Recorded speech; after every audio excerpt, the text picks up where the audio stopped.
Bienvenue dans le débat sur France 24. Elisabeth Borne confrontée à son premier front syndical alors que la grève dans les raffineries perdure et que le mouvement s'est étendu à d'autres secteurs comme l'énergie et les transports. La mobilisation interprofessionnelle a été lancée par plusieurs syndicats pour l'augmentation des salaires et la défense du droit de grève. Le secrétaire de la CGT, Philippe Martinez, a déclaré dans le cortège parisien qu'il y aura des suites. La bataille pour l'augmentation des salaires et le pouvoir d'achat face à l'inflation est au centre d'une bataille politique que l'on retrouve à l'Assemblée nationale et où est débattu en ce moment même le budget. Alors, quelle est l'ampleur du mouvement social ? La question des salaires est-elle au cœur de la préoccupation des Français et fait-elle tache d'huile ailleurs en Europe ? Cette grogne sociale est-elle un premier test pour Elisabeth Borne ? Et comment finalement le gouvernement y répond-il ? Faut-il taxer ou pas les super-profits ou miser encore sur une contribution européenne ? Eh bien, on en parle avec mes invités. J'ai le plaisir d'avoir à mes côtés Jean Garrigue. Bonsoir. Bonsoir. Vous êtes historien, également président du comité d'histoire parlementaire et politique. Votre dernier livre, Élysée contre Matignon, le couple infernal, c'est chez Talandier. Bienvenue à vous. Merci. En face de vous, Benjamin Corria, bonsoir. Bonsoir. Professeur de sciences économiques à Paris 13, membre des économistes atterrés. Votre dernier livre, Le lien commun, le climat et le marché, c'est au Lien qui libère. À côté de vous, Roselyne Fèvre, chef du service politique de France 24. Bonsoir Roselyne. Bonsoir Stéphanie. Et puis en face, Karina Chabour. Bonsoir Karina, chroniqueuse économique, toujours sur France 24.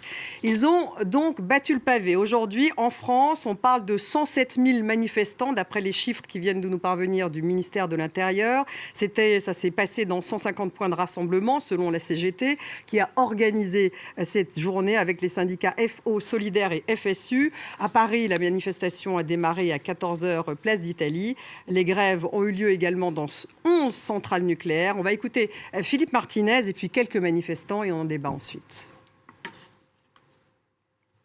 Je crois que le point de rupture il est franchi depuis longtemps avec le gouvernement qu'on a qui a fait preuve de beaucoup d'autoritarisme et de mépris envers à la fois les grévistes dans le privé comme les enseignants dont je fais partie.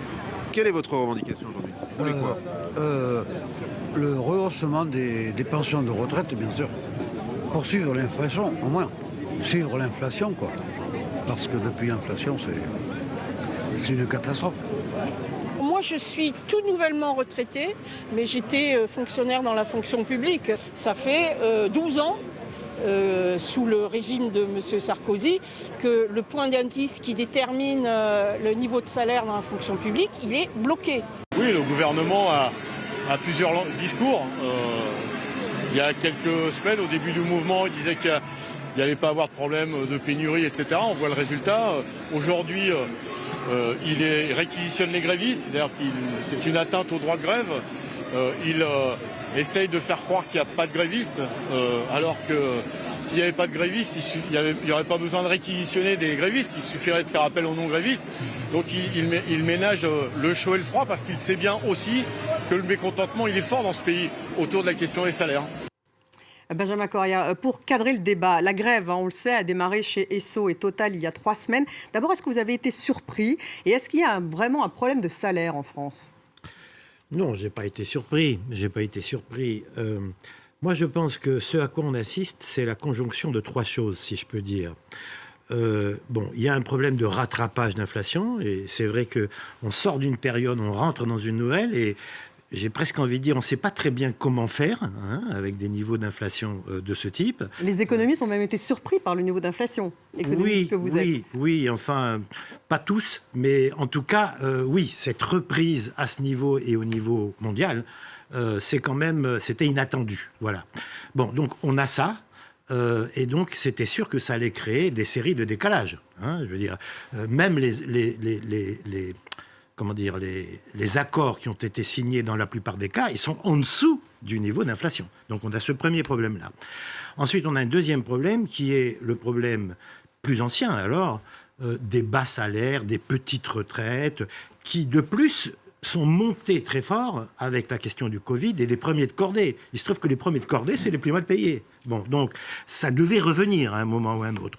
Et puis la troisième chose, qui est dans ce climat, si je peux dire, c'est cette question des inégalités, en particulier avec l'explosion des dividendes. Enfin, le cas exemplaire, c'est Total, qui distribue 2,5 milliards de dividendes après avoir refusé d'ouvrir des négociations. Bon, donc, la conjonction de ces trois choses-là fait que, on est vraiment dans une situation particulière. Jean Garrigue, est-ce que c'est un nouvel automne social et quelle est l'ampleur de la grogne sociale ? C'est sûrement un nouvel automne social, ça c'est incontestable. Quelle ampleur il va prendre, c'est assez compliqué de le dire encore aujourd'hui, me semble-t-il. Moi je souscris à l'analyse qui est faite des trois causes, j'en rajouterai une autre qui tient aussi à ce qui s'est passé au moment de la Covid, etc., la crise de la Covid, mais qui est une révolution culturelle en réalité, qui est cette nécessité, ce besoin pour les salariés notamment, de participer beaucoup plus au partage des richesses en fait. Je pense qu'il y a quelque chose de très profond dans les sociétés industrielles, démocratiques en général. C'est cette volonté aujourd'hui de changer un peu la donne. C'est-à-dire... Sur le partage de la valeur ajoutée. C'est très caricatural chez Total, où on voit bien que les dividendes sont allés aux actionnaires ou subsidiairement au PDG, mais... Pour moi, la question du PDG, c'est symbolique. C'est un symbole très mauvais, très, très, très dur, mais ce n'est pas quelque chose d'important. Mais en revanche, cette idée, si vous voulez, qu'il faut remettre un peu les cartes sur la table et redonner aux travailleurs, aux salariés, la part qui leur revient, cette idée-là, je pense qu'elle s'est véritablement enracinée dans la société française. Parce que ce n'est pas une idée nouvelle. C'est pas une idée nouvelle, mais c'est quelque chose qui avait un peu disparu, en tout cas, auquel on pensait moins. C'était moins au cœur de la réflexion et même du mouvement social depuis quelque temps. Roselyne, premier test pour le gouvernement Borne, on peut dire ? Oui, mais j'ai envie de dire c'était les usual suspects qu'il y avait dans la rue aujourd'hui. Alors, vous avez cité les chiffres, 107 000 en France et 13 000 à Paris. Quand on regarde, si on compare avec la journée sur la vie chère, la marche de la vie chère de Jean-Luc Mélenchon, c'est beaucoup moindre. Cependant, ce qui ne veut pas dire que cette manifestation n'est pas légitime. Elle l'est légitime parce que depuis plus de 20 ans, le salaire réel n'a progressé en France que de 1%. Donc, il y a cette légitimité. En revanche, et ce rattrapage dont a parlé finalement Benjamin Corrier, un peu nécessaire. Et le sujet aujourd'hui, c'est de savoir s'il va y avoir une extension de la grève, notamment chez EDF et dans le secteur nucléaire. C'est ça qui est embêtant, parce que dans le fond, ça donnerait les mêmes résultats que ce que nous fait subir en quelque sorte Vladimir Poutine. Alors sans esprit polémique, j'ai envie de dire, est-ce qu'on a besoin de ça ? Et d'un autre côté, il faut marquer le coup. Mais je pense quand même que, pour finir, que cette manifestation, on sent bien que les syndicats ont envie d'en garder sous le sabot, garder des forces vives, parce que dans le décor, il y a la réforme des retraites et qu'il faut garder, bien sûr, du carburant, c'est un mauvais jeu de mots, pardon, pour ce combat social. Et qui est lié, puisqu'on les entendait justement, les manifestants parler de la réforme des retraites. Karina, justement, Roselyne parlait des salaires à l'instant. Comment se place la France par rapport au reste de l'Europe d'abord sur l'inflation ? Alors d'abord sur l'inflation, effectivement, elle a augmenté, les prix ont augmenté au mois de septembre de 6,2% sur un an. C'est plus du double qu'il y a un an sur la même période. Mais si on regarde les voisins européens, eux, ils sont plus touchés par l'inflation. Vous voyez l'Allemagne notamment, 10,9%. L'Estonie, qui est nettement plus dépendante du gaz russe, 24,2%. En dehors de l'Union européenne, le Royaume-Uni avoisine les 10%. Alors la raison, on l'a dit, c'est que la France, elle est moins dépendante du gaz russe, même si actuellement on voit que plus de la moitié de ses réacteurs nucléaires sont à l'arrêt. Et l'autre raison, c'est que maintenant, voilà un an qu'elle a mis en place ce bouclier tarifaire pour plafonner les prix, pour justement lutter contre cette inflation. Et d'après l'Institut national des statistiques, si elle n'avait pas pris ces mesures, eh bien aujourd'hui l'inflation serait supérieure en France de 3 points. Benjamin, pour rebondir, la France est finalement pas la plus mal lotie en termes d'augmentation des prix, grâce ou pas aux mesures gouvernementales ? Ah oui, incontestablement, je pense que le bouclier sur l'énergie a contenu les chiffres globaux de l'inflation. Et la pauvreté, d'après ce que j'ai vu, n'a pas augmenté, mais les inégalités, oui. C'est ça, en fait, c'est ça. Le constat. Il y a ça, mais avant même d'en venir à ça, c'est très bien hein, que, je veux dire, le bouclier a limité l'inflation. Il n'y a pas de discussion là-dessus. Donc, de ce point de vue, c'est une bonne mesure. Le seul problème, c'est que l'inflation, forcément, hein, elle est évaluée à un niveau très global. Mais si on regarde les biens essentiels, en particulier les biens alimentaires, l'inflation, elle est de plus de 9%. Si on regarde ce qui est beaucoup plus inquiétant, d'une certaine manière, l'augmentation des prix dans les supermarchés, dans les supermarchés, c'est-à-dire là où les gens s'approvisionnent, en vérité, pour l'essentiel, elle est de 10% moyenne. Bon, donc, je veux dire, c'est bien hein, d'avoir contenu à 6%, mais ça peut cacher des réalités, notamment pour les bas revenus, assez différentes. Donc il y a un choc inflation. Ah oui, il y a un choc inflation, et puis surtout, ce qui est embêtant, c'est qu'il faut trouver un dispositif de moyen terme pour ça, parce que ça ne va pas disparaître la semaine prochaine. Hein. Donc est-ce que ça veut dire des négociations globales sur les salaires, Benjamin Correa ? Bon, global ou pas global, je ne sais pas, mais ce qui est sûr, c'est qu'il faut que, en tout cas, les directions des grandes entreprises soient bien plus réactives et ouvrent de véritables négociations, en ayant en tête non pas... Parce que moi, c'est ça, comme économiste, c'est ça qui me choque beaucoup. Parce qu'on leur dit, OK, l'inflation, elle est de 6, on vous donne 3%, et sous forme de prime, on vous redonne 2,5, 2... Parce qu'ils disent qu'il faut que ça soit temporaire, parce que l'inflation sera peut-être différente dans un ou 2 ans. Mais attendez, mais si vous réfléchissez comme ça, la hausse des prix, elle est construite durablement. Donc l'an prochain, avec la nouvelle hausse des prix, il faudra rattraper ce qui a été... Vous comprenez ? C'est pour ça que c'est un marché de dupes. Et c'est pour ça que les salariés ont beaucoup de mal à accepter des compensations sous forme de primes. Parce que la prime, elle est provisoire, mais l'installation de la hausse des prix, elle est durable. Les 3 ou 4 ou 5% de demain, c'est sur la base des 6% d'aujourd'hui. Après, ils redoutent la spirale inflationniste. Alors oui, il y a ce problème. Donc, c'est pour ça qu'il faut trouver des dispositifs. On se reconfronte à une situation nouvelle. Mais il y a des pays comme la Belgique, comme d'autres, etc., qui ont trouvé des formes d'indexation souples qui n'ont pas du tout conduit à cette spirale. Moi, je ne dis pas que ce problème n'existe pas, hein. Je dis qu'il existe. Mais pour autant, il faut trouver des formes dans lesquelles les salariés ne sont pas obligés tous les ans de recommencer à négocier pour la nouvelle augmentation, plus pour celle du passé. Sinon, on ne va jamais en sortir. Jean Garrigue, ça vous rappelle un peu, vous qui êtes l'historien de ce plateau, ça vous rappelle un peu les années 70, là, indexation de salaire sur les prix. Complètement, oui. On parlait de spirale à l'époque. Mais c'est pourquoi l'idée qui a été agitée par Fabien Roussel de l'indexation des salaires sur les prix, l'échelle mobile des salaires, me paraît pas une idée. Je ne suis pas toujours d'accord avec Fabien Roussel. Bon, ça, mon opinion a un peu d'importance, mais en l'occurrence, il me semble qu'arriver où on en est aujourd'hui, y compris pour une durée déterminée, ça pourrait être une des solutions. L'autre solution étant les accords de branche. Il me semble avoir lu qu'à 18h avait été signé un accord de branche dans les industries de l'énergie électrique et gaz.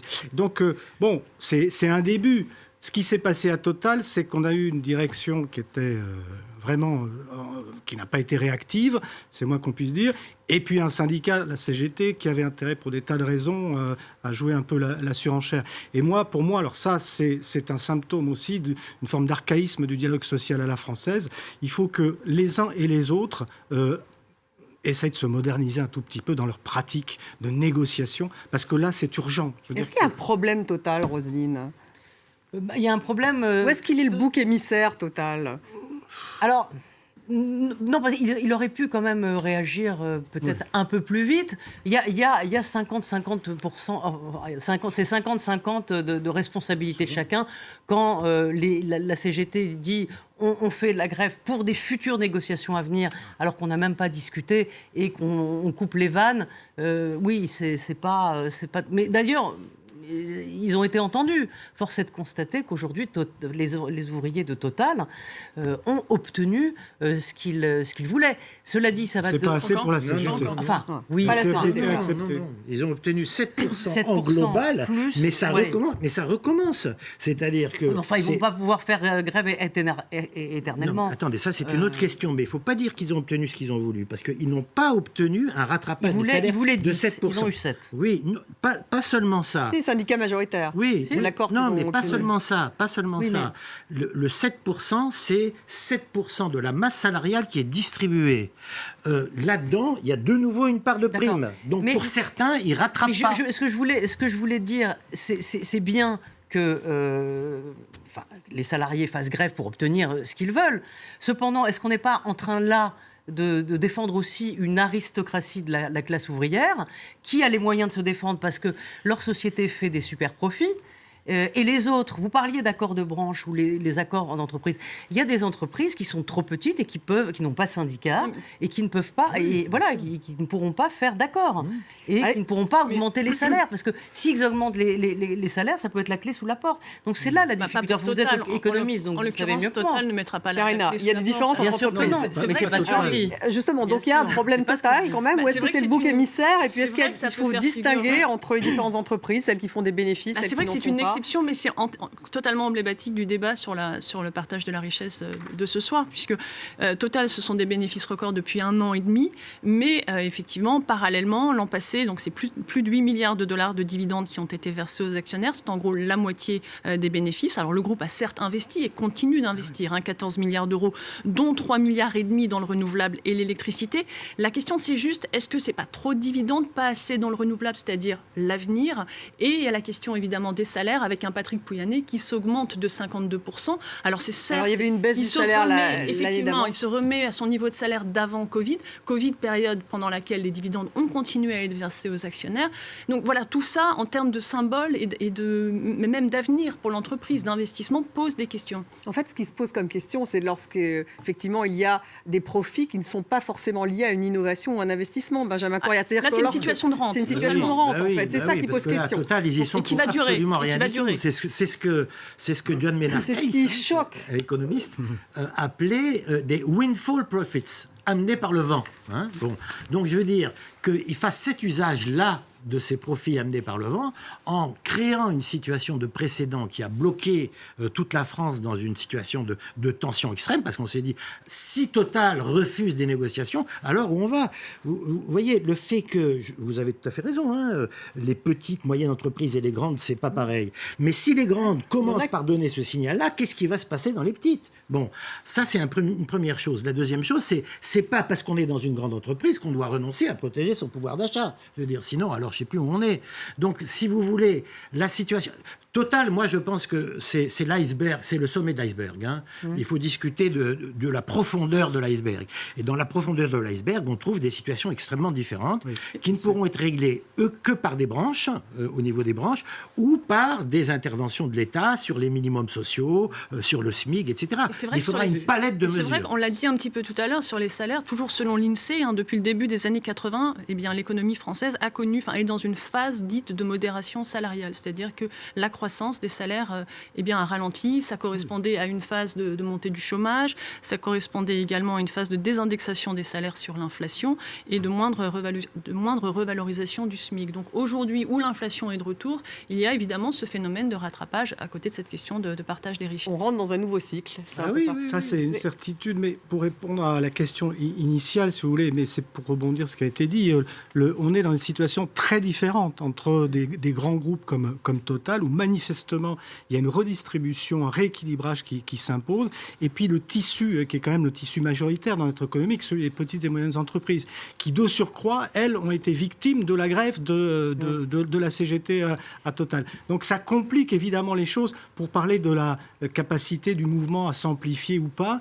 on se retrouve, mais je ne l'ai pas inventé, tout le monde le dit, dans une société archipélisée, fracturée, et là, on a des intérêts qui sont divergents les uns les autres. En revanche, le point commun, c'est cette volonté, je pense, collective, d'avoir des salaires qui rattrapent le niveau de l'inflation et d'avoir un pouvoir d'achat qui soit à la hauteur des attentes. Donc ça veut dire négocier, et les entreprises avaient peut-être perdu un peu l'habitude de négocier. Oui, les salaires. Elles ont perdu l'habitude. Les hausses de salaire.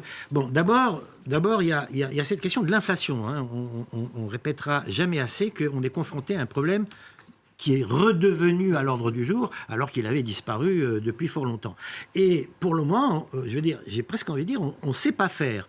Et les entreprises n'ont pas la bonne réaction. C'est-à-dire que celles qui le peuvent en tout cas, les grandes, etc. La bonne réaction, c'est d'ouvrir des négociations et de voir comment on fait.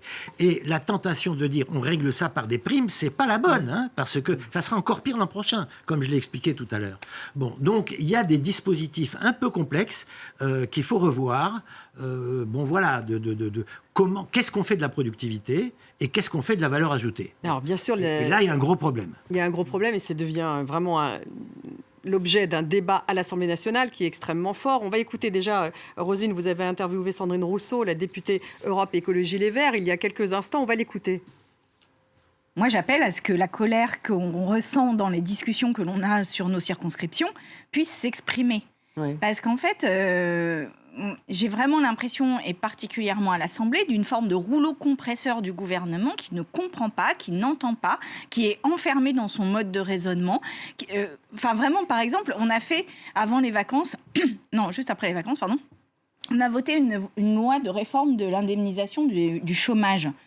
Cette loi va mettre en précarité plus de personnes. Pourquoi, alors qu'on a un taux de chômage qui baisse, pourquoi le faire aujourd'hui, à part un entêtement ?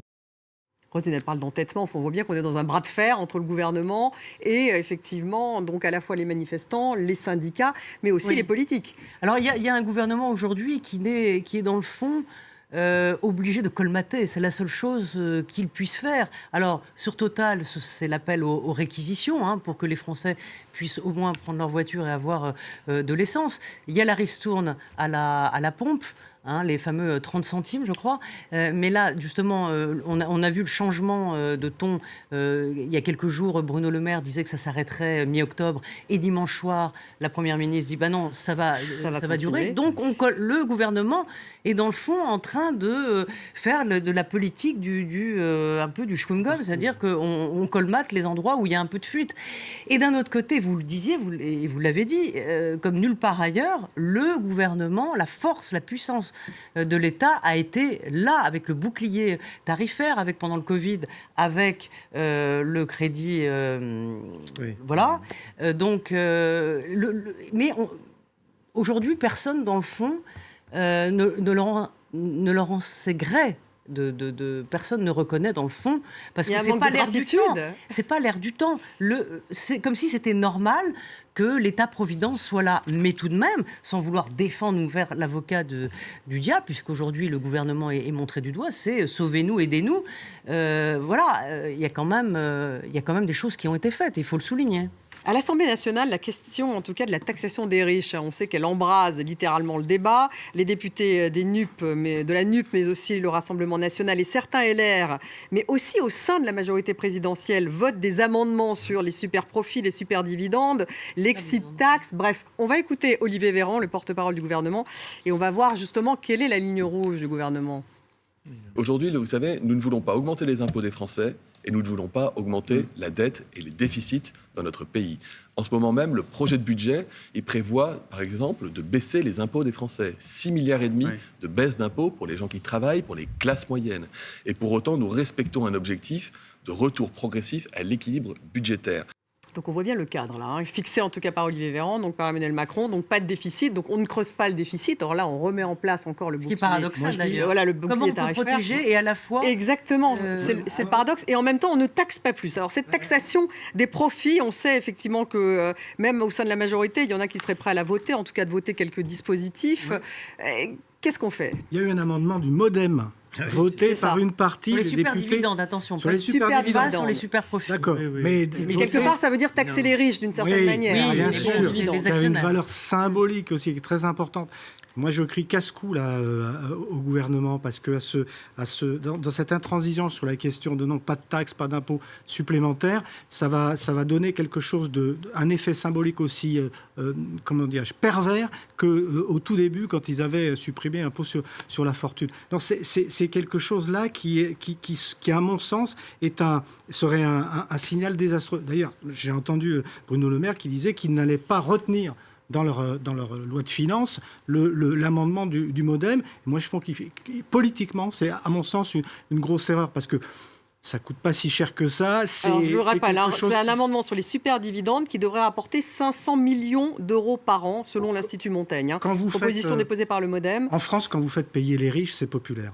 Oui, mais alors Bruno Le Maire va vous répondre, je ne fais pas des mesures pour être forcément populaire, mais je reste cohérent. Voilà, c'est la cohérence. En l'occurrence, ce serait cohérent avec la politique qui réellement a été faite, parce qu'il y a eu une politique de protection, comme l'a dit Roselyne. Tout à l'heure, j'entendais juste une incidente. J'entendais une enseignante, une collègue à moi, qui disait « ce gouvernement nous méprise, etc. » Alors, je pense qu'elle parle peut-être du précédent quinquennat, mais la première mesure du ministre de l'Éducation nationale, Papendiaï, ça a été de revaloriser les salaires des enseignants. C'est pas du mépris. D'ailleurs, ils n'étaient pas très nombreux aujourd'hui, les enseignants dans la rue. Benjamin Correa, pour rebondir justement, cette taxe sur les super dividendes, ils n'ont pas effectivement récupéré l'amendement.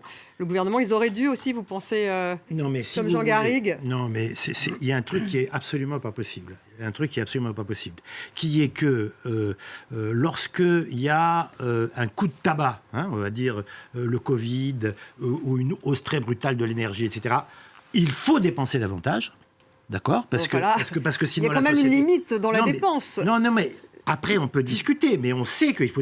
Il faut creuser encore le déficit. Non, il fallait quoi ? Il fallait laisser s'effondrer les entreprises et laisser les salariés mourir de faim pendant le Covid. Bon, donc je veux dire... il faut continuer le quoi qu'il en coûte. C'est ça la... Non, je ne suis pas en train de dire ça. Laissez-moi finir. Allez-y. Je suis en train de dire, on ne peut pas à la fois, quand il y a des coups de tabac, dire il faut dépenser plus. Et je suis de cette école. Oui, bien entendu. Je veux dire, les politiques contracycliques, on apprend ça à nos étudiants de première année. Bien. Et heureusement qu'on continue à leur apprendre. Bien. Et dans le même temps, lorsqu'il y a des aubaines, dire « ah non, on touche pas », c'est pas possible. C'est pas possible. Ça veut dire qu'à partir du moment où des gens comme Total font de leur profit ce qu'ils font, mais attention, dépassons le cas de Total. Il y a eu 44 milliards de dividendes en France au premier semestre 2022. On a battu tous les records. Donc on peut pas dire on aide, mais quand il y a des windfall profits, on ne touche pas. On ne peut aider que si précisément en situation de profit exceptionnel, on les utilise pour combler les trous. C'est tout à fait impossible, sinon. Par ailleurs, je voudrais dire encore ça. Ces windfall profits, etc., à la fois, ils viennent de la conjoncture, mais ils viennent aussi d'une politique systématique qui va du CICE à la réduction des impôts de production, à la réduction de l'impôt sur les sociétés, au bouclier fiscal, etc. Donc, ça fait 15 ans qu'il y a une politique systématique en faveur des entreprises. Donc, maintenant qu'au moins pour certaines d'entre elles, elles peuvent recontribuer, allons-y, enfin, il n'y a pas à hésiter. Karine Chabour, c'est un débat, en plus, qu'on ne trouve pas qu'en France. Oui, cette taxation des super profits. Là, on parle des super dividendes, mais ça rejoint effectivement aussi taxation des super profits. D'ailleurs, d'autres pays ont adopté dès cet été sans hésiter sur les super profits. Juste sur les super dividendes, il faut quand même se dire que c'est très très limité et que peut-être que certaines entreprises pourraient se dire que pourquoi nous sanctionner pour une année où on a décidé d'augmenter, parce que c'est quand même très précis, nos dividendes plus que la moyenne pour finalement un mauvais élève qui est Total. Et peut-être que sur les dividendes, il y aurait peut-être des mécanismes à trouver, c'est-à-dire conditionner le versement des dividendes à de la participation, à l'intéressement pour les salariés ou encore, je ne sais pas, à de l'investissement dans les énergies renouvelables. Peut-être plus travailler là-dessus. Ça veut dire qu'il faudra qu'elles innovent un peu, les entreprises. Absolument. Après, effectivement, sur les super profits, il y a clairement un effet d'aubaine aujourd'hui, il y a clairement un symbole, et en plus, pour les sociétés énergétiques, une rente qui est plutôt partie pour durer. La crise en Ukraine, on imagine, ne va pas s'arrêter du jour au lendemain. Mais attention, cela concerne très peu d'entreprises. Et d'ailleurs, aujourd'hui, est en train de renaître cette idée de réinstaurer une surtaxe de l'impôt sur les sociétés, comme la surtaxe Juppé en 1995. Je crois qu'à l'époque, c'était pour financer, pour faire en sorte que la France soit dans les clous, puisse entrer dans la zone euro. Et aujourd'hui, ce serait peut-être une idée, puisque c'est temporaire, c'est lié à une situation qui toucherait pour le coup toutes les entreprises. entreprises qui font des bénéfices. Roselyne, peut-être une surtaxe effectivement temporaire, celle de Juppé, peut-être que vous en souvenez aussi de cette taxe. D'ailleurs, c'est l'IS, c'est l'impôt sur les sociétés. 95, c'est pas toujours une référence. Pour les grévistes, oui, pour les patrons, peut-être pas.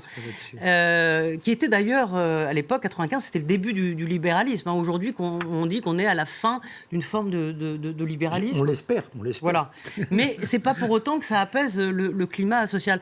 Mais sur les super profits, notez que Emmanuel Macron n'était pas pour, évidemment, parce que tout ce qui est l'idée de taxer impôts, évidemment, ça fait peur. Donc, qui s'en est chargé? C'est Ursula von der Leyen, lors de son discours, où elle parle non pas de taxer, mais de contribution européenne. Donc arrive là la subtilité, c'est-à-dire que ça ne porte pas le nom de taxe ni d'impôt, et c'est peut-être de nature à faire fléchir Emmanuel Macron qui dit c'est pas moi, c'est l'Union européenne. Alors justement, l'Union européenne, ça pourrait être la solution. Benjamin Cohen, cette contribution, si j'ai bien compris, d'Ursula von der Leyen, c'est effectivement une participation à un fonds, et ça, d'abord, ça ne concerne que les énergéticiens. N'est-ce pas? Non, mais si j'ai bien compris, on n'est pas prêt de la voir se mettre en œuvre. Hein, parce qu'il y a encore toute une série d'accords qui doivent être donnés, et on sait qu'il y en a qui y sont opposés.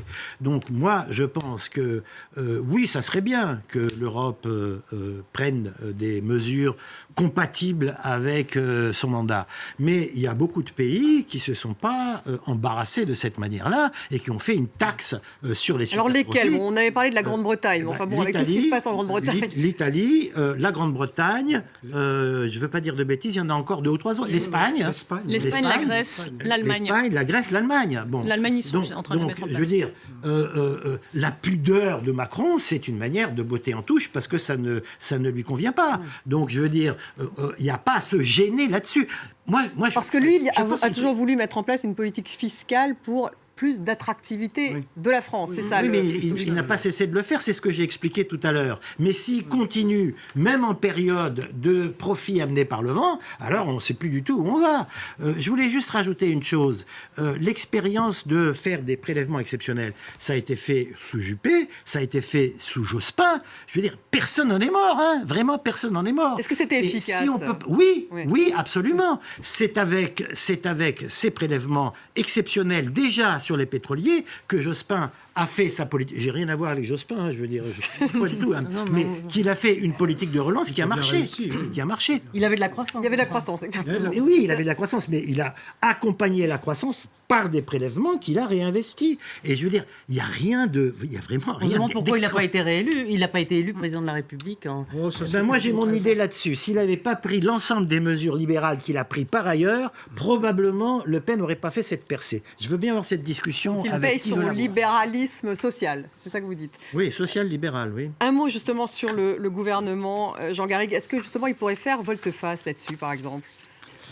Sur cette taxation des profits. Je ne pense pas que ça soit tellement dans le caractère de notre président. Parce que les volte-face en ce moment en politique, on en voit un certain nombre. Cela dit, les crises successives l'ont amené à avoir une appréhension complètement différente de sa politique. Si bien qu'aujourd'hui, il navigue à vue. Parce que lorsqu'on part du projet néolibéral de ruissellement d'origine, on a vu après le coûte que coûte, qui est aux antipodes de ça. Je veux dire il a fallu qu'il se coule un peu dans le moule de l'État-providence, de cette nécessaire rénovation de l'État-providence, qui, à mon sens, est l'enjeu majeur aujourd'hui. Quand on parle de redistribution intérieure des entreprises, il faut reconstruire aujourd'hui un État-providence. Alors, est-ce qu'il sera capable... Oui, mais avec beaucoup moins de moyens, avec une dette très supérieure. Enfin, on connaît la crise des dettes souveraines, ça fait quand même 10 ans. Mais en même temps, aujourd'hui, un taux de chômage qui s'est réduit, des indicateurs qui peuvent être positifs. Alors, justement, sur les indicateurs, Benjamin Cohen, une question pour vous. J'ai vu que la Banque Centrale Européenne n'exclut pas la récession l'année prochaine. Donc ça va changer la donne. D'abord, est-ce qu'on peut avoir une récession et de l'inflation toujours? Parce que normalement, récession, ça veut dire on baisse les prix. Mais oui, non, mais on peut avoir une récession et de l'inflation. C'est la pire des combinaisons, en fait. Ah, c'est une très mauvaise combinaison, bien entendu. Mais on peut avoir ça sous une forme renouvelée. Pourquoi? Parce que la flambée des prix, elle n'est pas liée à un excès de demande, hein, comme pour l'inflation habituelle. C'est-à-dire que quand il y a trop de demande et pas assez de biens, on a une inflation. Elle est très bien déterminée par les problèmes d'énergie, d'alimentation, de désorganisation des circuits internationaux. C'est pas un excès de lié à la guerre en Ukraine, voilà, notamment, de la guerre en Covid, Ukraine, post-Covid. etc. Bon, donc il y a ça d'un côté. Et puis de l'autre côté, donc ça c'est l'inflation.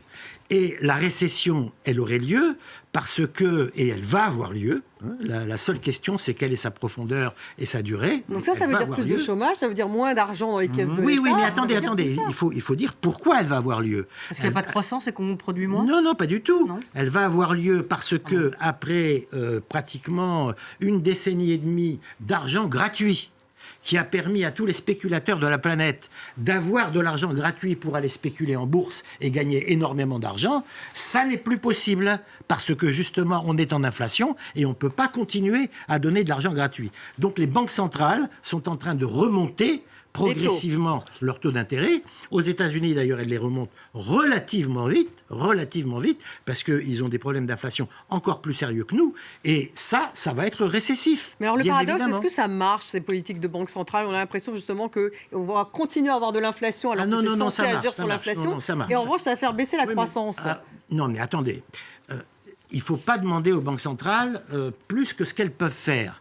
Mais la politique de très bas taux d'intérêt, plus de rachat des dettes d'entreprise pour les mettre dans des bilans, etc., ça a incontestablement permis de passer la dernière crise économique. Le seul problème, c'est que très probablement, on a mené cette politique trop longtemps. Voilà. Et donc maintenant qu'on a l'inflation en plus et qu'il faut faire une politique de haut taux d'intérêt, on se retrouve dans une grosse difficulté. On va écouter encore Monsieur Véran, justement le porte-parole du gouvernement, sur cette question du 49.3, parce que ça aussi c'est une question politique qui fait partie du débat à l'Assemblée en ce moment. Il nous faut avoir adopté le budget dans un délai donné, ce qui veut dire que logiquement, la fin des débats sur la première partie du budget, c'est pour la journée de demain. Donc on continue. Donc en clair, c'est pour aujourd'hui ou c'est pour demain le 49.3 ? C'est aujourd'hui ou pour demain, probablement pour demain, j'imagine. Maintenant, on verra comment les débats évoluent dans la journée d'aujourd'hui. Et Roselyne, évidemment, ça entraîne une grogne de toutes les oppositions, ils déposent des amendements, les amendements sont refusés, et derrière, ça sera le 49.3. Oui, mais j'ai envie de dire, Stéphanie, c'est pas vraiment une surprise. Le 49.3, on en parle dès le lendemain des législatives, c'est-à-dire pas de majorité absolue, donc majorité relative. Donc forcément, pour faire passer des textes avec deux oppositions très fortes, et puis les LR qui savent pas trop où ils habitent. Donc forcément, voilà, c'est moi, je trouve que le 49.3, d'abord, c'est un droit constitutionnel, donc le gouvernement a le droit de l'utiliser. Moi, je trouve que ce qui est plus embêtant, c'est ce qu'on disait tout à l'heure, c'est le MoDem qui n'a pas voté dans le sens que voulait le gouvernement, l'amendement sur la taxation des superdividendes. C'est ça, à mon avis, le fait politique. Je ne sais pas si vous êtes d'accord avec moi. Si, mais donc ça veut dire qu'il met en exergue des divisions au sein de la majorité. Oui, et c'est ça qui est parce qu'elles existent. Ça veut dire que le MoDem que le gouvernement aurait bien aimé traiter comme des godillots, il ne se laisse pas faire. Mais pas que le MoDem, d'ailleurs. Au sein même de Renaissance, il y a une fronde. D'ailleurs, elle existait sous le premier quinquennat. Est-ce qu'on peut parler de fronde comme on le faisait du temps de François Hollande ? Pas jusqu'à la fronde. Les troupes sont mieux tenues que du temps de François Hollande, où il y avait une fracture mais historique au sein du Parti socialiste. Mais il y a quand même une gauche de Renaissance. Je le mets entre guillemets, mais il y a une gauche de Renaissance. Et le fait que ce soit le MoDem avec cette gauche qui a proposé cet amendement et que le gouvernement tende à ne pas le retenir montre qu'il y a une fracture, qu'il y a des choses qui ne vont pas. Et moi, ce que je redoute un tout petit peu, si vous voulez, c'est qu'au sein du gouvernement, j'ai l'impression que c'est la ligne Le Maire qui l'emporte de plus en plus. Et c'est pas une ligne c'est une ligne qui est en contradiction. C'est quoi la ligne Le Maire ? C'est une ligne de politique de l'offre en économie. Voilà, c'est une ligne néolibérale qui n'est pas en cohérence avec ce qui a été annoncé. Parce que quand vous, d'un côté, vous dites on va beaucoup plus être dans l'ouverture, on va tenir compte du rapport des forces, c'est-à-dire qu'il y a une majorité relative et qu'il est nécessaire de trouver des appuis, des majorités stéréo, comme le disait Michel Rocard à son époque, tantôt à gauche, tantôt avec les LR.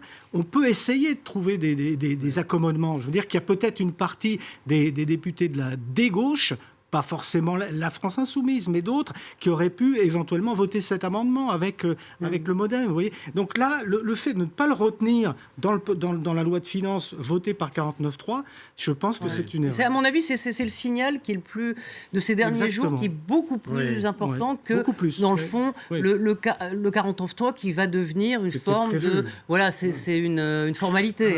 Oui, alors ils disent attention, il y a deux choses. Le 49.3, c'est parfaitement constitutionnel. Bien sûr. Il y a aucun alors il est encadré, beaucoup plus encadré maintenant. On peut l'utiliser que 2 fois. Sauf que, session parlementaire. C'est pas pour rien qu'on en discute. Donc la constitutionnalité, c'est pas discutable, bien entendu.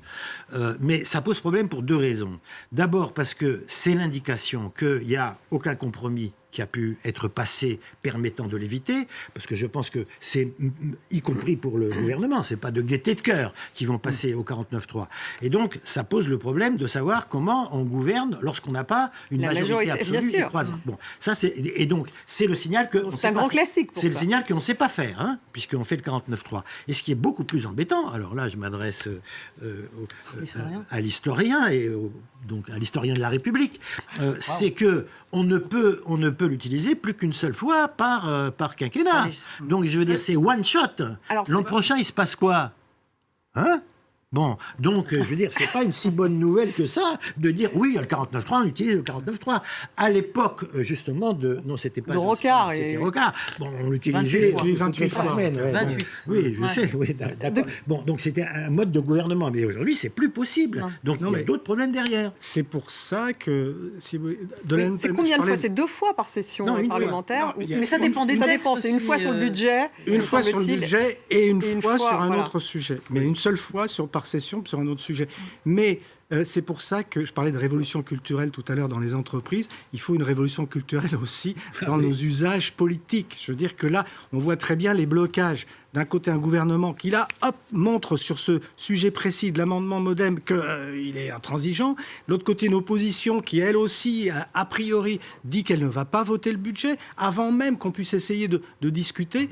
On est à rebours de l'esprit de... Cela dit, Jean, ça discute quand même. On est à rebours de l'esprit de ce qu'est le parlementarisme. Ça discute, c'est-à-dire que les députés sont sondés par le cabinet de Matignon. Donc, on sait qu'il y a des discussions qui sont sous-jacentes. Bien donc sûr. C'est pas bien sûr. Voilà, donc il n'y a pas forcément des caméras derrière. Non. Mais s'ils passent le 49, ça veut dire qu'effectivement ils n'ont pas trouvé. Ils n'ont pas trouvé. Tout est percuté par des ambitions qui sont à long terme. D'ailleurs, c'est presque même déjà la présidentielle de 2027 qui court-circuite tout ça. Donc la position des LR, on voit très bien qu'elle est complètement contaminée par ça. Pas seulement des LR, celle d'Édouard Philippe et celle du MoDem. On voit bien qu'ils cherchent dès maintenant à s'autonomiser. Pas seulement, parce que la stratégie de conflictualité de la France Insoumise, elle est aussi à long terme. Donc tout ça est percuté par des objectifs que j'appellerais politiciens, et cette culture du parlementarisme, de la négociation parlementaire, qui est une culture historique, est complètement oubliée aujourd'hui, et je le déplore. Karina, une conclusion peut-être ? Alors je ne sais pas si on parle de questions budgétaires et de ce fameux quoi qu'il en coûte anti-inflation, il va se poser précisément la question de savoir comment le financer à long terme, dans la mesure où la situation est partie pour durer, qu'il va falloir probablement trouver, on l'a dit, de nouvelles sources fiscales ou de nouvelles ressources, et peut-être qu'il va falloir, et le gouvernement en parle, le fait pas encore, mais commencer à cibler ces aides qui sont actuellement données à tout le monde. Merci beaucoup d'avoir participé à ce débat. Karina Chabot, Roselyne Fèvre, merci Benjamin Coria d'avoir été avec nous. Merci Jean Garrigue et merci à vous tous de nous avoir suivis. Vous restez avec nous sur France 24.